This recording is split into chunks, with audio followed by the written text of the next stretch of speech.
सभी को नमस्कार। परम मुक्ति का दर्शन, मध्यस्थ दर्शन, परम मुक्ति का दर्शन।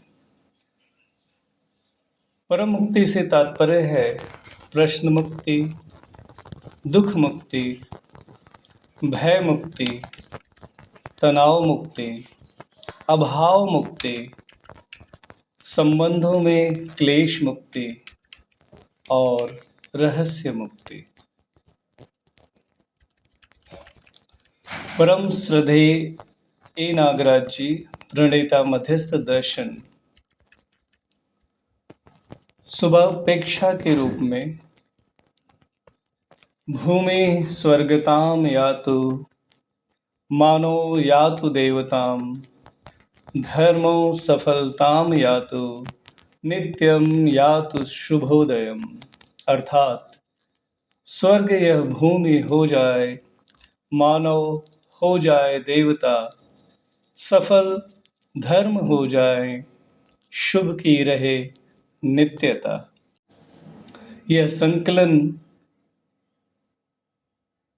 मध्यस्थ दर्शन के अध्येता और प्रबोधक श्री राजेश बहुगुणा जी द्वारा प्राप्त हुआ है, जो कि हमारे मित्र और मार्गदर्शक भी हैं। इसके लिए मैं उनके प्रति बहुत बहुत आभार व्यक्त करता हूँ। श्रद्धेय ए नागराज जी प्रणेता मध्यस्थ दर्शन के जीवन का संक्षिप्त परिचय। 1920 ईस्वी में वर्तमान के कर्नाटक प्रदेश और तत्कालीन मैसूर राज्य के एक गांव अग्रहर में जन्मे नागराज जी को वैदिक परंपरा में आकंठ रमा हुआ परिवार व समुदाय जन्म से ही प्राप्त हुआ।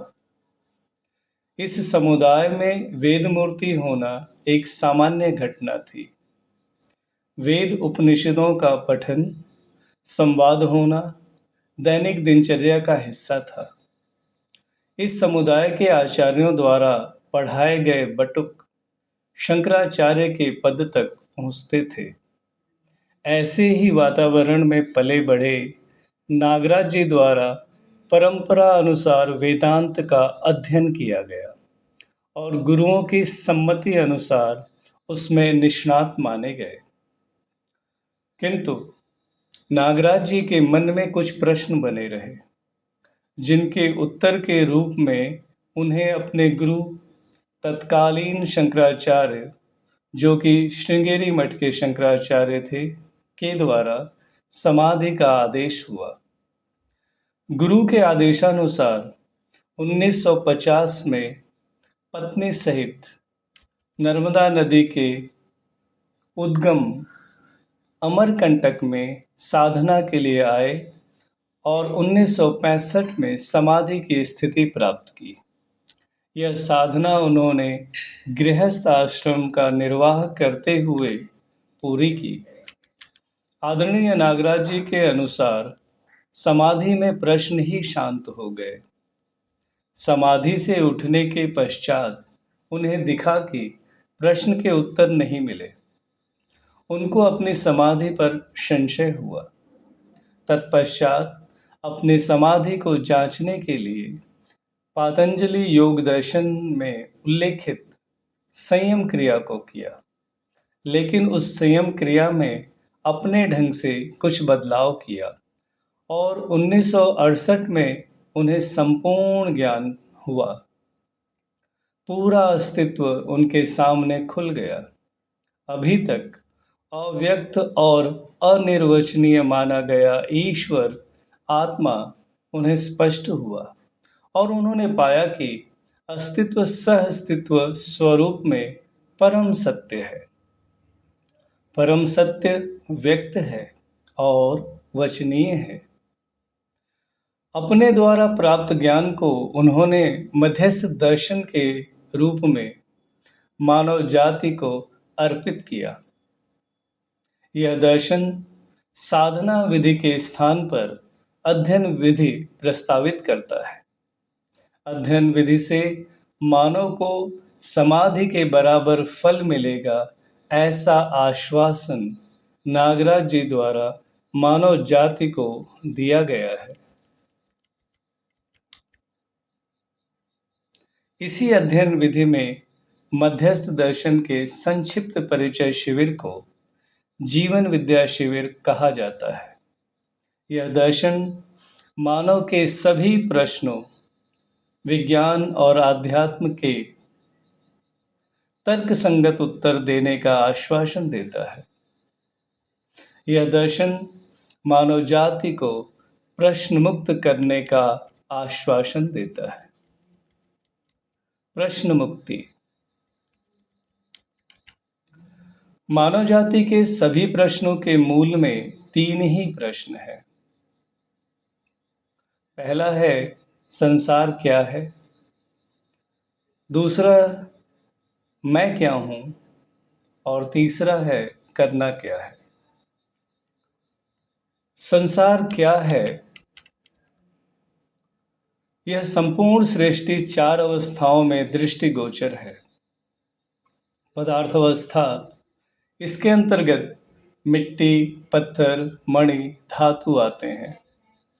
प्राण अवस्था, इसके अंतर्गत सभी पेड़ पौधे आते हैं। जीव अवस्था, इसके अंतर्गत सभी पशु पक्षी आते हैं।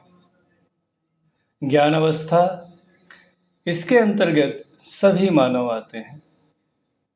मनुष्य को ज्ञान अवस्था की इकाई कहा गया है क्योंकि वह समझकर जीना चाहता है।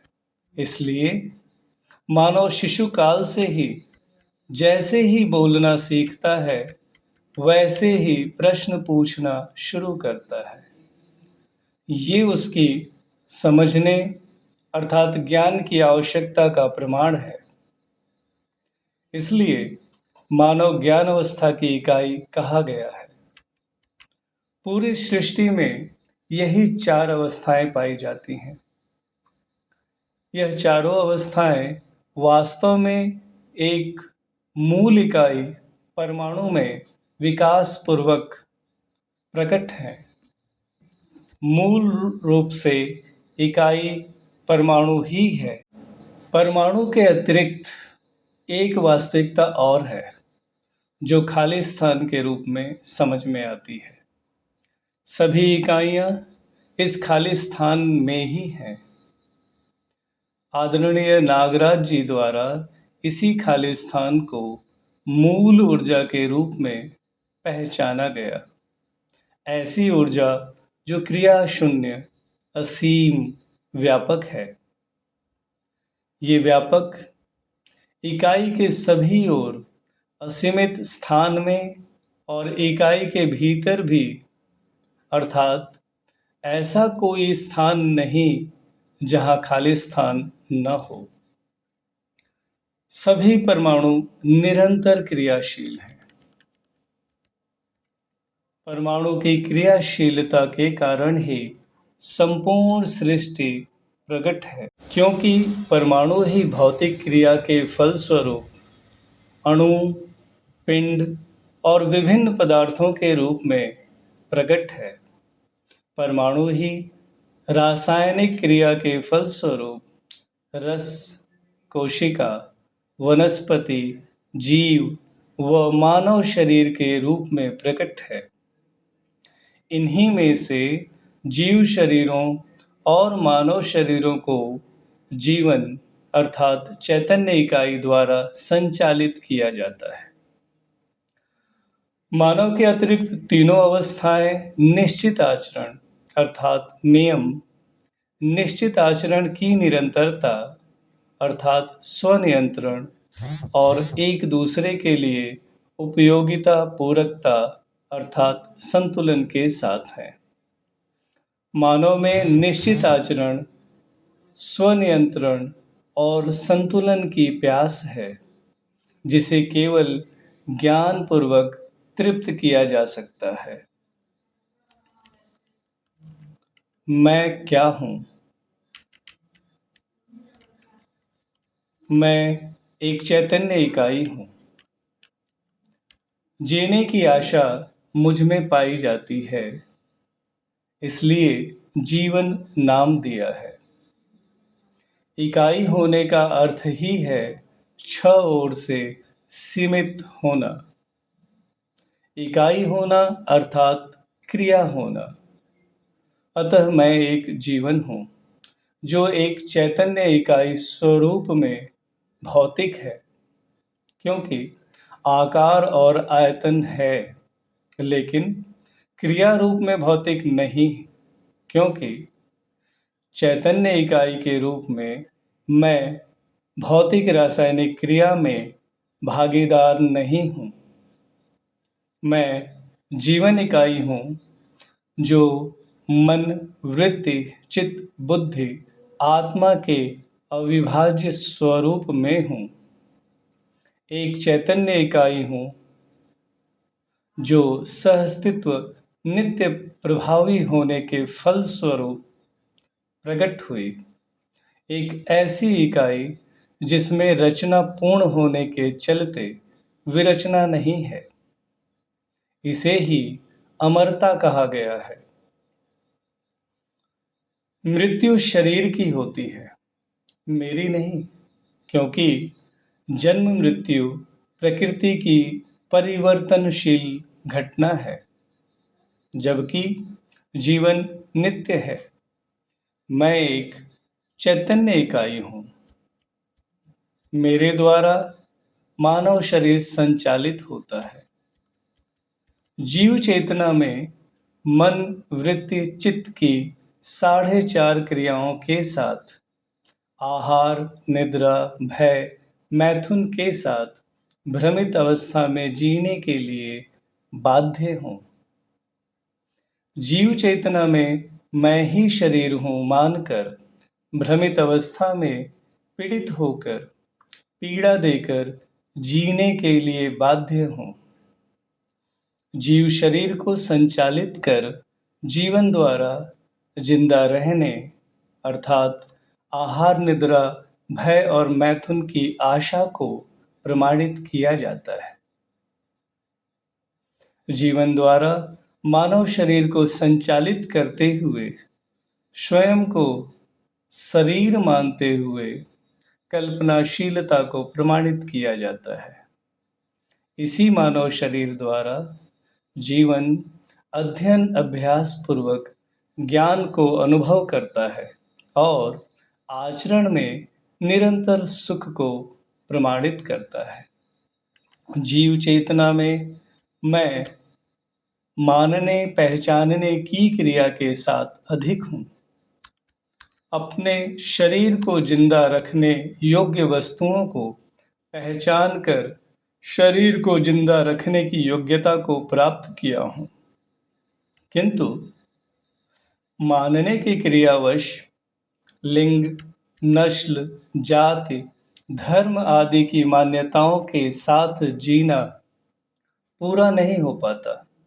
इसलिए तमाम आर्थिक, वैज्ञानिक उपलब्धियों के बावजूद स्वयं के भीतर खालीपन, पीड़ा, प्यास के साथ बना हूँ, क्योंकि जिंदा रहना जीना नहीं होता। जीने के लिए समझ आवश्यक है। अध्ययन अभ्यास पूर्वक मेरे द्वारा अपनी बुद्धि और आत्मा की क्रिया को जागृत कर क्रिया पूर्णता को पाया जाता है।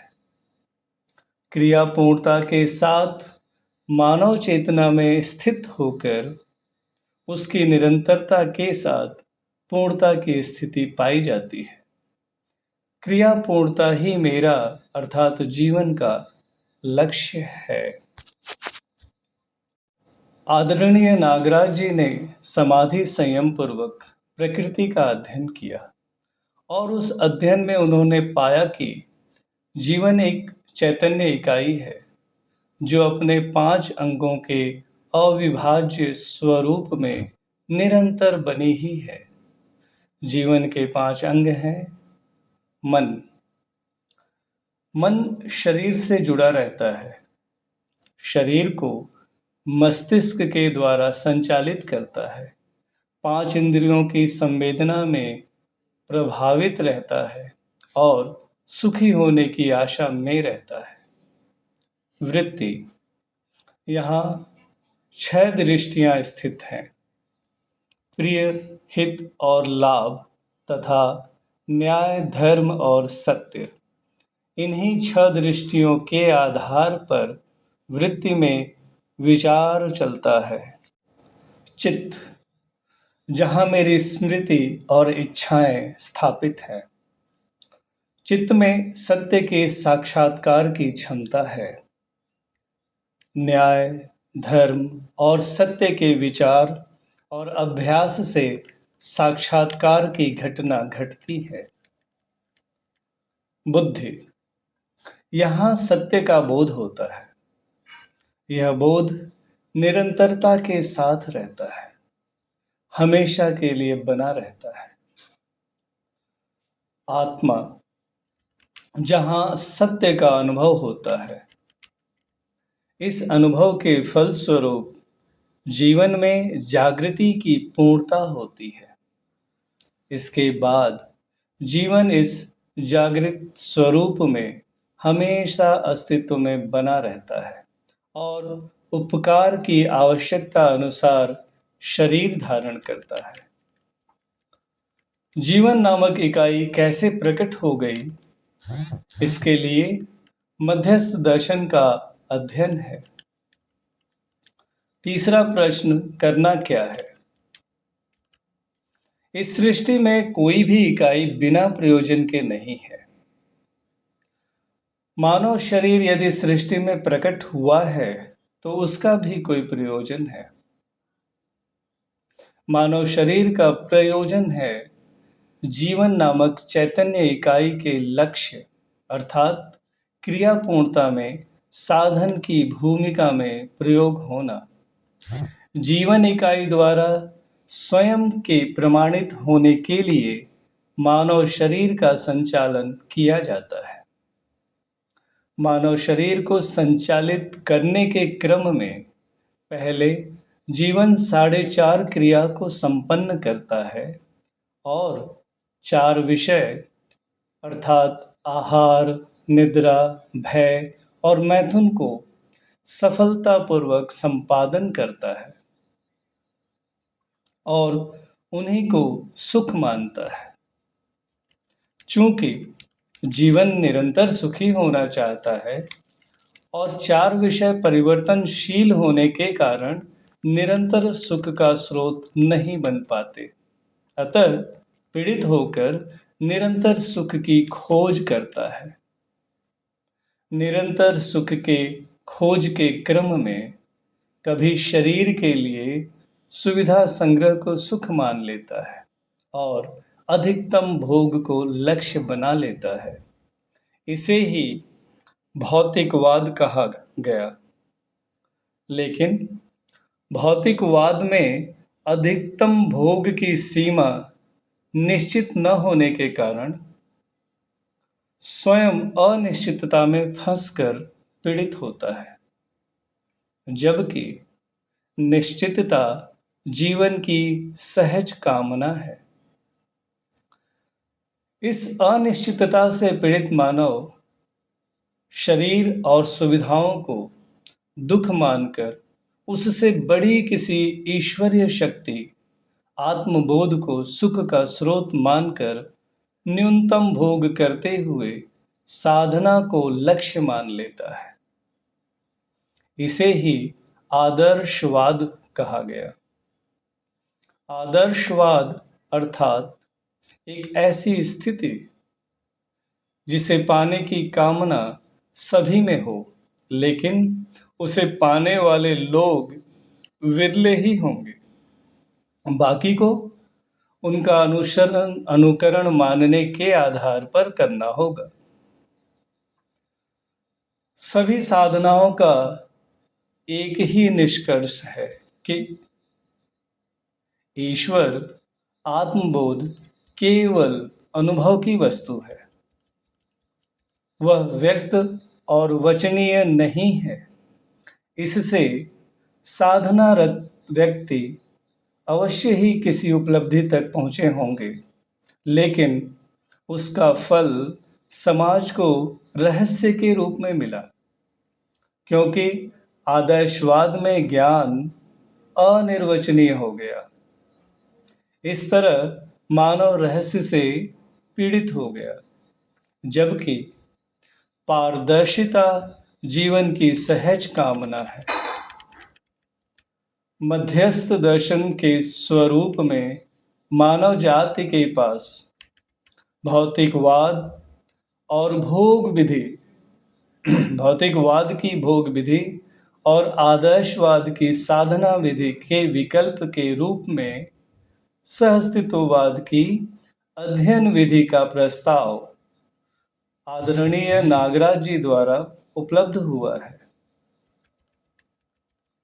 इसके अंतर्गत मानव में समझने की क्षमता है और संपूर्ण इंद्रिय गोचर और ज्ञान गोचर सृष्टि को तर्कपूर्वक अध्ययन करके मानव इसे समझ सकता है और जी सकता है। मानव में तर्कपूर्वक ज्ञान गोचर सृष्टि को समझने की क्षमता है। इसका प्रमाण है मानव द्वारा सूक्ष्मतम इकाई परमाणु को समझना और उसके आधार पर भौतिक सुविधाओं को सहज उपलब्ध करवा देना। मध्यस्थ दर्शन स्थापित करता है कि ज्ञान व्यक्त है और वचनीय है। इसे तर्कपूर्वक बताया जा सकता है और अभ्यासपूर्वक अनुभव किया जा सकता है। जीवन नामक चैतन्य इकाई में 5 अविभाज्य अंग हैं: मन, वृत्ति, चित्त, बुद्धि, आत्मा। मन, वृत्ति, चित्त द्वारा जीवन प्रकृति के भौतिक रासायनिक नियमों को समझता है। वह मन के द्वारा प्रकृति का भास करता है। वृत्ति में तर्क द्वारा आभास करता है और चित्त की चित्रण क्रिया द्वारा उसका चित्रण करता है। जब तक जीवन स्वयं को शरीर मानता है तो प्रिय हित लाभ के तर्कों के साथ प्रकृति की इकाइयों के रूप गुण का भास आभास चित्रण करता है। इससे चित्त की साक्षात्कार क्रिया, बुद्धि की बोध क्रिया और आत्मा की अनुभव क्रिया अछूती रहती है। मध्यस्थ दर्शन इन्हीं क्रियाओं को अध्ययन अभ्यास पूर्वक जागृत करने का प्रस्ताव है। इसके अंतर्गत जीवन वृत्ति की तर्क क्रिया के आधार पर न्याय, धर्म, सत्य का तर्कों के साथ अभ्यास करता है। फलस्वरूप चित्त में न्याय, धर्म, सत्य का साक्षात्कार होता है। बुद्धि में धर्म और सत्य का बोध होता है और अंततः आत्मा को सत्य का अनुभव होता है। फलस्वरूप जीवन ज्ञान से पूर्ण होकर पूर्णता को प्राप्त करता है और उसकी निरंतरता बनी रहती है। अतः मानव के लिए करने के स्वरूप में न्याय, धर्म, सत्य का अध्ययन और उसका अभ्यास है। दुख मुक्ति। प्रकृति में 4 अवस्थाएं हैं: पदार्थ अवस्था, मिट्टी, पत्थर, मणि, धातु। प्राण अवस्था, सभी प्रकार के पेड़ पौधे। जीव अवस्था, सभी प्रकार के पशु पक्षी। ज्ञान अवस्था, सभी मानव। सभी अवस्था में समान बात यह है कि चारों निरंतर क्रियाशील हैं। प्रत्येक क्रिया का निश्चित परिणाम है, अर्थात वह परिणाम ही उस क्रिया का उद्देश्य है। पदार्थ अपने मूल अर्थात परमाणु स्वरूप में निरंतर क्रियाशील है। परमाणु की क्रियाशीलता का उद्देश्य स्थिरता है। पेड़ पौधों की निरंतर क्रियाशीलता का उद्देश्य विकसित होना है। जीव जंतुओं की निरंतर क्रियाशीलता का उद्देश्य जिंदा रहना अर्थात आहार, निद्रा, भय, मैथुन है। मानव की निरंतर क्रियाशीलता का उद्देश्य निरंतर सुखी होना। सृष्टि में व्यवस्था है कि परमाणु स्थिर हो जाए। सृष्टि में व्यवस्था है कि बीज विकसित होकर पेड़ हो जाए। सृष्टि में व्यवस्था है कि जीव जंतु जिंदा रह सकें, अर्थात सभी अवस्थाओं की क्रियाशीलता के उद्देश्य पूरा होने की व्यवस्था है। इसका अर्थ है सृष्टि में सभी अवस्थाओं की क्रियाशीलता के उद्देश्य पूरा होने की व्यवस्था है। इसी प्रकार मानव की क्रियाशीलता के उद्देश्य अर्थात निरंतर सुख के पूरा होने की भी कोई व्यवस्था होगी ही। मानव इस व्यवस्था को समझकर निरंतर सुखी हो सकता है। वास्तव में सृष्टि में दुख का अस्तित्व नहीं है, बल्कि वह सुख न होने की स्थिति का नाम है। मध्यस्थ दर्शन उस सुख की व्यवस्था को समझने का माध्यम है। इस व्यवस्था को समझकर मानव दुख से मुक्ति पा सकता है। भय मुक्ति। मानव को 4 प्रकार के ही भय हैं। प्राण भय, शरीर के घायल होने, मर जाने का भय, धन भय, धन संपत्ति खो जाने का भय, पद भय, व्यवस्था में कोई पद छिन जाने का भय, मान भय, समाज में पहचान अर्थात सम्मान कम या खत्म होने का भय। प्राण भय, क्योंकि मैं शरीर नहीं हूँ, मैं एक चैतन्य इकाई हूँ, एक ऐसी इकाई जो अमर है और अपनी जागृति के लिए मेरे द्वारा शरीर का संचालन किया जाता है। जागृत होने तक मैं एक से अधिक शरीर संचालन करता हूँ। जागृति पूर्वक मैं स्वयं की अमरता को देख लेता हूँ और शरीर छूटने के भय से मुक्त होता हूँ। धन भय।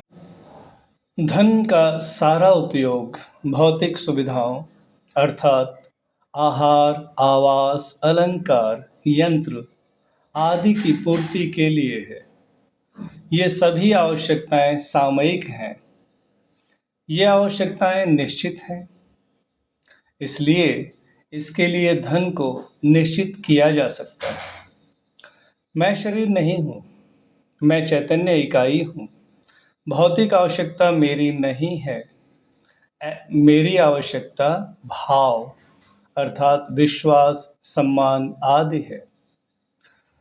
मैं ज्ञानपूर्वक अपनी भौतिक आवश्यकताओं को निश्चित कर धन की सीमा को निश्चित कर सकता हूँ, लेकिन ज्ञान के अभाव में मैं सुविधाओं से भाव पाना चाहता हूँ। भाव की आवश्यकता असीमित है, इसलिए धन की आवश्यकता असीमित लगने लगती है। इसलिए धन का भय बना रहता है। मैं स्वयं को समझता हूँ तो धन भय से मुक्त हो जाता हूँ। पद भय। मैं स्वयं को नहीं पहचानता हूँ, तब तक मेरी पहचान मेरे पद से होती है। पद छूटते ही मेरी पहचान खत्म हो जाएगी, यह भय बना रहता है। मैं स्वयं को पहचान लेता हूँ तो पद से पहचान बनाने की निर्भरता खत्म हो जाती है और मैं पद भय से मुक्त हो जाता हूँ। चौथा है मान भय। मानव अपने मान अर्थात सम्मान को लेकर बहुत संवेदनशील होता है। बहुत समय वह सम्मान के बिना मर जाना स्वीकार करता है, लेकिन स्वयं की स्पष्ट पहचान के बिना वह केवल 4 ही तरीके से सम्मानित होना मानता है। पहला है रूप, दूसरा बल, तीसरा धन और चौथा पद। इन चारों से जब वह सम्मान पाने का प्रयास करता है तो अपने सम्मान के प्रति हमेशा भयभीत रहता है। ये चारों विभूति ही परिवर्तनशील हैं, क्षयशील हैं, लेकिन सम्मान निरंतर चाहिए। इसलिए इनके कम या क्षय होने से सम्मान की कमी महसूस होती है। जब वह ज्ञानपूर्वक स्वयं को समझ लेता है तो सम्मान उसके भीतर स्थापित होता है और ज्ञान की रोशनी में वह बुद्धिपूर्वक रूप, बल, धन, पद के द्वारा अपने ज्ञान को समाज में प्रमाणित करता है और निरंतर सम्मान की स्थिति को प्राप्त करके मान भय से मुक्त होता है।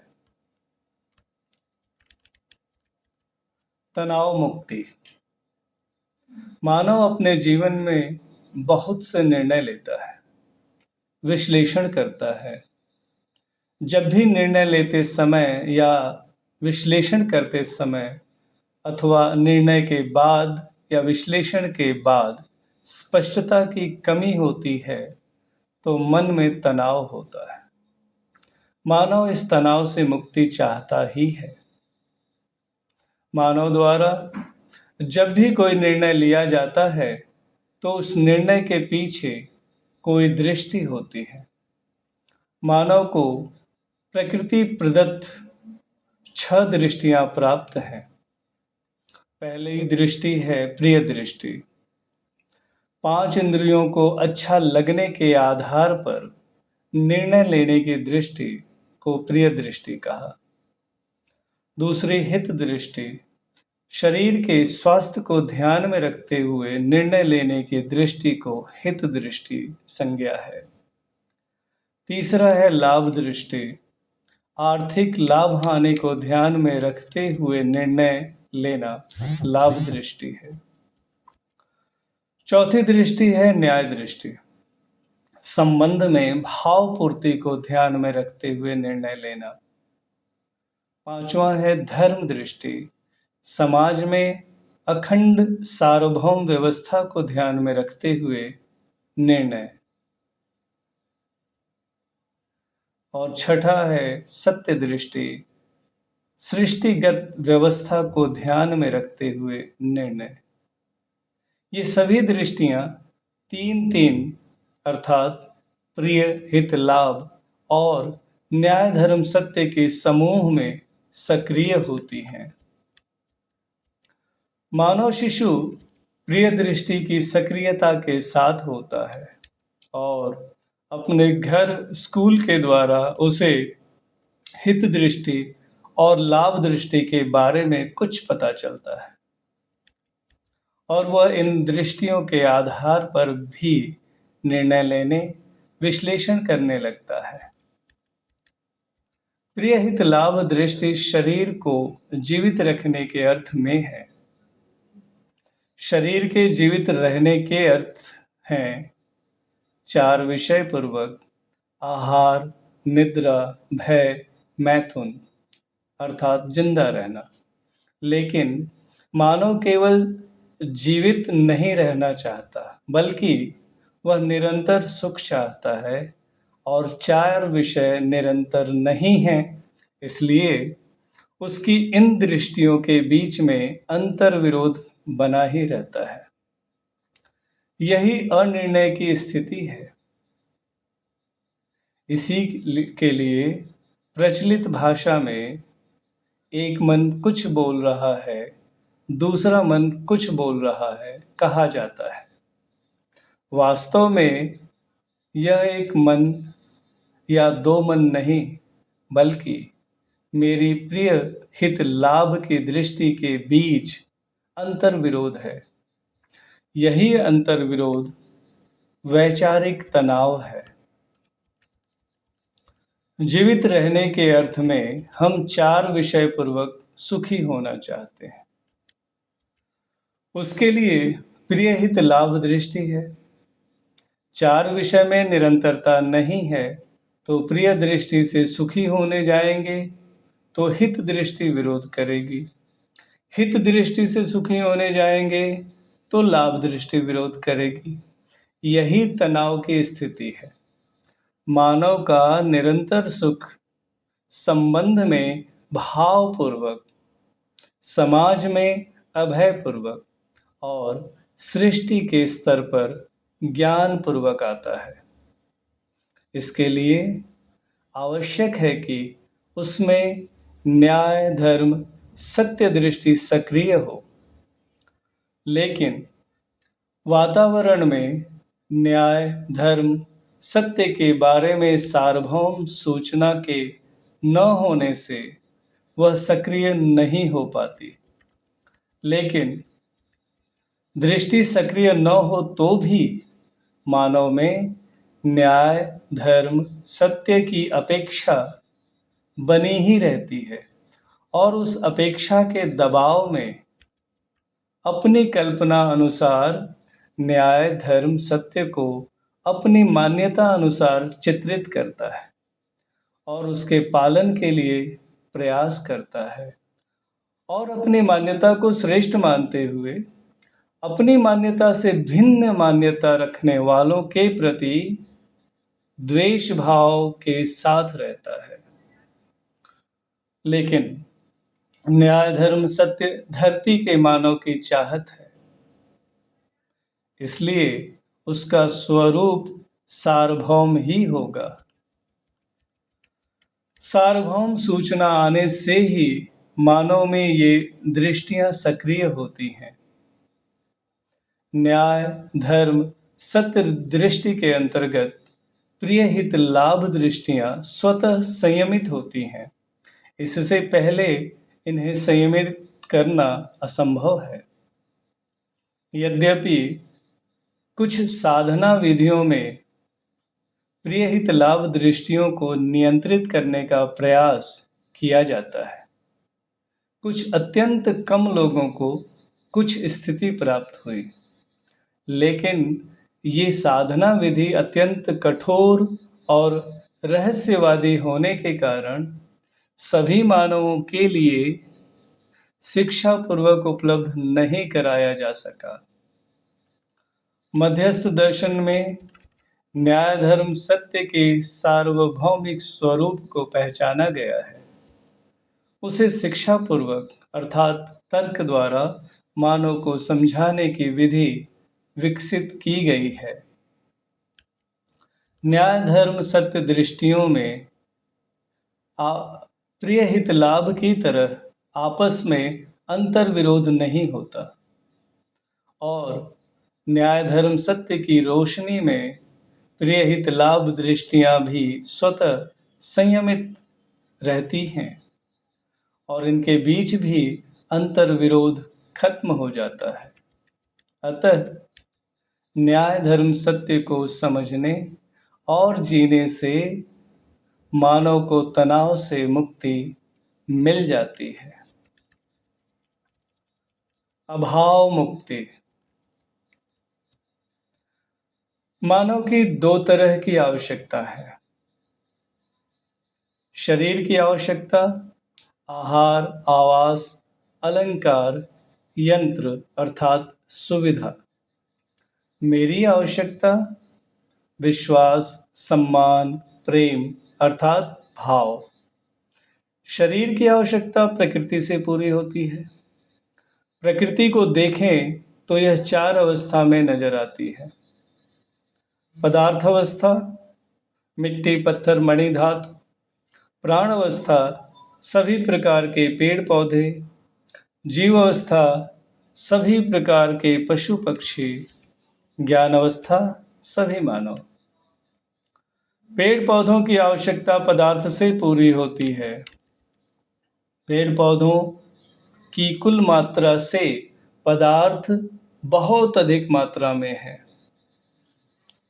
पशु पक्षियों की आवश्यकता पेड़ पौधों और पदार्थ से पूरी होती है। पशु पक्षियों की कुल मात्रा से पेड़ पौधों और पदार्थ की कुल मात्रा बहुत अधिक है। ऐसे ही मानव की भौतिक आवश्यकता जीवावस्था, प्राणावस्था और पदार्थावस्था से पूरी होती है। मानव की कुल मात्रा से बाकी तीनों की मात्रा बहुत अधिक है। इस प्रकार दिखता है कि प्रकृति में मानव की भौतिक आवश्यकता से बहुत अधिक है। भौतिक आवश्यकता से अधिक होना ही समृद्धि है। लेकिन मानव की भाव की आवश्यकता विश्वास, सम्मान, प्रेम, भौतिकता से पूरी नहीं होती। यह आवश्यकता मानव से पूरी होती है। मानव भी दूसरे मानव के साथ समझपूर्वक और सीमित विश्वास, सम्मान, प्रेम, ज्ञान के साथ जी सकता है। इसलिए दोनों ही आवश्यकताओं में कोई अभाव नहीं है। मानव प्रकृति के साथ श्रमपूर्वक अपनी भौतिक आवश्यकताओं से अधिक उत्पादन कर सुविधा में अभाव से मुक्त हो सकता है और समझपूर्वक मानव के साथ भाव के अभाव से मुक्त हो सकता है। मध्यस्थ दर्शन इसी अभाव मुक्ति का दर्शन है। अस्तित्व में अभाव का अभाव है। क्लेश मुक्ति अर्थात संबंधों में क्लेश मुक्ति। मानव संबंधों में जीता है। संबंध में वह व्यवहार करता है। व्यवहार के परिणाम में वह तृप्ति चाहता है।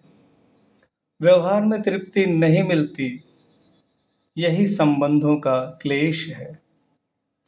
सभी मानव, सभी संबंध मानव लक्ष्य के अर्थ में हैं। मानव का लक्ष्य है समझना अर्थात ज्ञान। इसलिए मानव संतान जिस दिन से बोलना शुरू करती है, उसी दिन से सवाल पूछना शुरू करती है। यह प्रमाण है कि मानव का लक्ष्य ज्ञान है। इस लक्ष्य के अर्थ में सभी संबंध हैं। संबंध की परिभाषा है पूर्णता के अर्थ में बंध ही संबंध है। मानव मानव के साथ 7 प्रकार के संबंध हैं। पहला है माता पिता और संतान संबंध।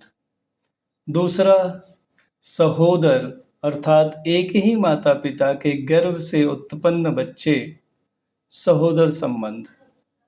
तीसरा है गुरु शिष्य संबंध। चौथा है मित्र मित्र संबंध।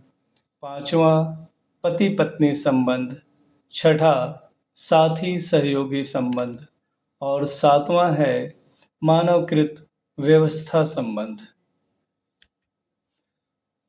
अर्थात चिकित्सा, पुलिस, परिवहन आदि आदि।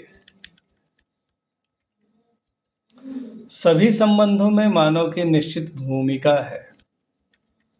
प्रत्येक संबंध में मानव लक्ष्य के अर्थ में अपनी भूमिका का निर्वाह ही न्याय है। न्याय ही व्यवहार की तृप्ति है। जैसे माता पिता और संतान संबंध में माता पिता की भूमिका निश्चित है कि वह संतान का पालन पोषण करेंगे और उसको समझदार बनाने के लिए शिक्षा देंगे या शिक्षा की व्यवस्था करेंगे। ऐसे ही संतान की भूमिका निश्चित है कि वह अपने माता पिता के द्वारा अपने शरीर के पोषण और मानसिक पोषण के सहयोग को स्वीकार करते हुए अपने स्वास्थ्य और मानसिक विकास हेतु स्वयं भी जिम्मेदारी को अपने स्तर पर भी स्वीकार करे। मानव मानव के संबंध में व्यवहार के दो भाग हैं। एक भाग है शरीर के स्तर पर जिंदा रहने के लिए एक दूसरे का सहयोग करना। जिंदा रहने का अर्थ है आहार, निद्रा, भय और मैथुन क्रिया के क्रियाकलाप। यह जिंदा रहना पशु में भी होता है, इसलिए पशुओं के संबंध में जिंदा रहने के अर्थ में पूर्ण है। इसलिए पशुओं के संबंध जिंदा रहने के अर्थ में पूर्ण है, क्योंकि उनके लिए जिंदा रहना आवश्यक है और पर्याप्त भी है। लेकिन मानव के लिए जिंदा रहना आवश्यक तो है, लेकिन पर्याप्त नहीं है। मानव जीना चाहता है। जीने का अर्थ है विचारों में समाधान के साथ जीना, संबंध में व्यवहार की तृप्ति और भौतिकता की समृद्धि के साथ जीना, समाज में अभयता के साथ जीना और प्रकृति में संतुलन के साथ जीना। इस जीने के लिए मानव को समझना आवश्यक है। इस समय पृथ्वी पर मानव को समझदार बनाने से बड़ा कोई पुण्य नहीं है और समझदारी से बड़ी कोई सिद्धि नहीं है। यही मानव संबंध का लक्ष्य है। लक्ष्य के अर्थ में संबंध में व्यवहार करने से क्लेश मुक्ति होती है। रहस्य मुक्ति। अस्तित्व में जो कुछ है नियम पूर्ण है। नियम समझे जा सकते हैं। मानव में समझने की क्षमता है, इसलिए मानव शिशु प्रकृति सहज जिज्ञासा के साथ जन्म लेता है और बोलना शुरू करते ही प्रश्न पूछना शुरू करता है। जब तक मानव नियम को नहीं समझता, तब तक उसे रहस्य के रूप में स्वीकारता है। रहस्य के संदर्भ में कल्पनाएं करना, उन कल्पनाओं का विश्लेषण करना, उन विश्लेषण के आधार पर कुछ नया मान लेना उसे भाता है। जो भी नियम उसे समझ नहीं आते, उसे दैवी या ईश्वरीय शक्ति से जोड़ लेना आदिकाल से मानव की प्रवृत्ति देखी गई है। मानव अलग अलग भौगोलिक क्षेत्रों में रहता है। उस आधार पर उसकी अलग अलग सामुदायिक मान्यताएं भी बनती हैं। जैसे समुद्र किनारे रहने वाला मानव समुदाय, पर्वतीय क्षेत्रों में रहने वाले मानव समुदाय, रेगिस्तानी क्षेत्रों में रहने वाला मानव समुदाय। सभी समुदाय रहस्यों को अपनी अपनी मान्यताओं के अनुसार विश्लेषण करते हैं और उसी आधार पर अपने अपने ईश्वर या देवी देवता की कल्पना करते हैं। लेकिन अलग अलग मान्यताओं के बावजूद सभी समुदाय ये मानते हैं कि यह सृष्टि ईश्वर द्वारा रचित है। वह न्याय करता है। धार्मिक व्यक्ति को पुरस्कार और अधार्मिक व्यक्ति को दंड देता है। उनकी पुस्तकों में जो लिखा है अंतिम सत्य है। देवी देवता लोगों का भला करते हैं। इससे पता चलता है कि सभी मानवों में न्याय, धर्म, सत्य की अपेक्षा है। ईश्वर को समझने की प्यास है। मानव में देव देवी के आचरण की अपेक्षा है। मानव में मानव से देव देवी के आचरण की अपेक्षा है। इसलिए जो भी मानव समाज में किसी भलाई के काम में लगते हैं, लोगों ने उन्हें देवी देवता के रूप में स्वीकार किया है। मध्यस्थ दर्शन की रोशनी में अध्ययन पूर्वक मानव ईश्वर व आत्मा को स्पष्टता से देख सकता है, तर्कपूर्वक अन्य को बता सकता है, क्योंकि मानव में प्रकृति सहज तार्किकता है, जिसके उपयोग से वह अस्तित्व के नियमों को समझ सकता है। जैसे पहले सूर्य ग्रहण, चंद्र ग्रहण मानव के लिए रहस्य थे। तर्क के उपयोग से उसने उनके नियमों को समझ लिया। ऐसे ही तर्कपूर्वक मानव ईश्वर व आत्मा को समझकर आध्यात्म के रहस्यों से मुक्त हो सकता है। मध्यस्थ दर्शन इसी मुक्ति का प्रस्ताव है। जय हो, मंगल हो, कल्याण हो।